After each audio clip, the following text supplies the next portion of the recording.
శంకరన్న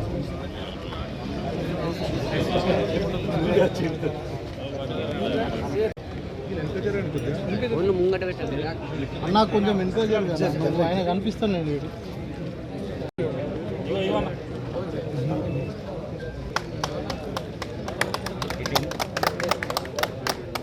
right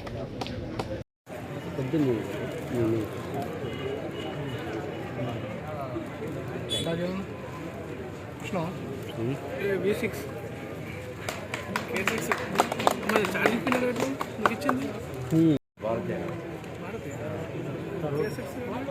పక్కన thank you Raju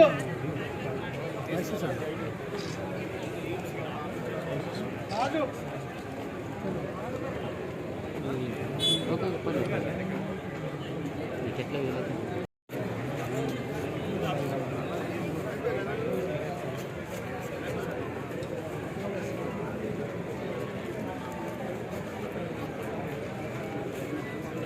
okay కానీ అదేవిధంగా ఇది campus Kopparthi campus X sarpanch గారు కానీ అదేవిధంగా సంఘం సింగిల్ విండో ఎక్స్ చైర్మన్ కానీ కాంగ్రెస్ పార్టీలో జాయిన్ అయినందుకు వాళ్ళకు స్వాగతం చెప్తూ అభినందిస్తూ ఉన్నాను. తప్పనిసరిగా నేను కానీ మన ప్రభుత్వం కానీ గత ప్రభుత్వాలు చేసినాయి బాగా దౌర్జన్యాలుగా వాళ్ళ స్వార్థాలకు చేశారు. అవన్నీ ఇబ్బందులు అవుతూ ఉన్నాయి కాబట్టి మన ముఖ్యమంత్రి గారు రేవంత్ రెడ్డి గారు ఒకటి సాల్వ్ చేయడానికి ప్రయత్నం చేస్తూ ఉన్నాడు. దాంట్లో భాగంగా నేను కూడా మనం ఇక్కడ 1,00,000 ఎకరాలు పంట వేసుకున్నాం. నిజాం సాగర్, అల్లీ సాగర్, గుత్ప అంటే 1,00,000-1,50,000 కంటే ఎక్కువ 2,00,000 ఎకరాలకు పోతుంది. రోజు మనకు ఒక తడిస్తే 2 టీఎంసీలు అయిపోతూ ఉన్నాయి నిజాం సాగర్లో. అది పైన నీళ్ళు. ఇప్పుడు కిందికి వస్తే వరకు అవి 2.5 టీఎంసీలు కావాలి. కాబట్టి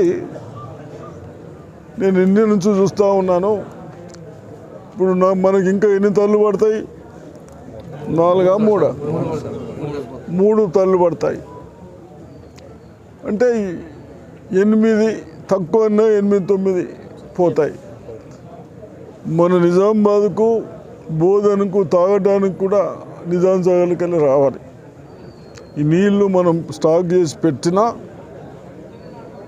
జూన్ జూలైలో తక్కువ పడితే అడికెళ్ళి రావాలి. దానికి ఒక 2 టీఎంసీలు ఎప్పుడు వస్తాం. కాబట్టి ఉన్నాయే 10 టీఎంసీలు. దీన్ని ఎలా చేస్తే బాగుంటుందని ఆలోచిస్తూ శ్రీరామ సాగర్లో కూడా మనకు 17 టీఎంసీ ఉండగా మన లిఫ్ట్ ఎత్తిపోతాయి, నీళ్ళు రావు. మనకు ఇప్పుడు ఫిబ్రవరి 15వ తారీఖు అయిపోయింది. దీనికి ఒక తడి కావాలి. ఫిబ్రవరికి మార్చిలో 2 తల్లు కావాలి. ఏప్రిల్ అవసరం లేదు కదా. అక్కడ 3 కూడా కావాలి. అక్కడ ఒక తడికి నియర్లీ 8-9 టీఎంసీలు అవుతూ ఉన్నాయి అంతా. అక్కడ కూడా కష్టంతో 5 టీఎంసీ పోతే 21 కనబడుతూ ఉన్నాయి. కాబట్టి దాన్ని ఏ విధంగా చేస్తామని ఇప్పుడు ఇంజనీర్లను పిలిచినాం.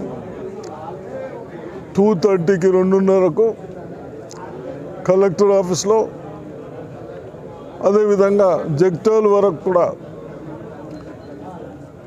ఆ కన్సల్ట్ అధికారులని కలెక్టర్లు ఇన్ఛార్జ్ సెక్రటరీగా వేసినారని చెప్పారు.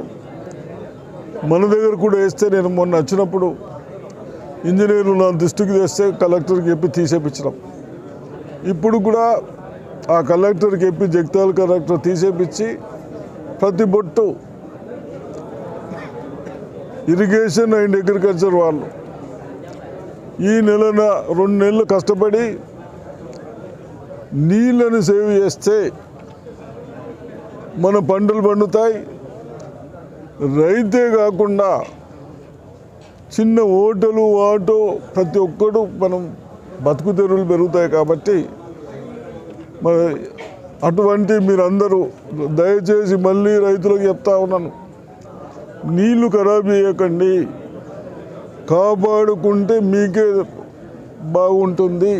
ఒక్క తడికి పోతే మనకి కష్టమంతా వృధా అవుతుంది. కాబట్టి నీళ్ళని ఇంజనీర్లు కానీ రైతులు కానీ అగ్రికల్చర్ ఆఫీసర్స్ కానీ తప్పనిసరిగా కినాలు తిరగండి. 2 నెలలు ఆ సెటర్స్ ఎక్కడైతే పారిందో దాన్ని బంద్ చేయండి. ఎవరన్నా మళ్ళీ లేస్తే పోలీసుకి చెప్తాం, లోపల వేపిద్దాం, కేసులు చేద్దాం. ఒకసారి మొత్తం మారిన తర్వాత కొందరు ఉంటారు దుర్మార్గులు, అటు దుర్మార్గులు పనిచేస్తే తప్పనిసరిగా కేసులు పెట్టిద్దాం. ఎక్కడైనా అట్లుంటే తప్పనిసరిగా తీసుకోవాలి. అదేవిధంగా ఈరోజు కలెక్టర్ మీటింగ్ అయిన తర్వాత ఇంకా డీటెయిల్ అన్నీ మనం ముందుకు వస్తాయని చెప్తా ఉన్నాం.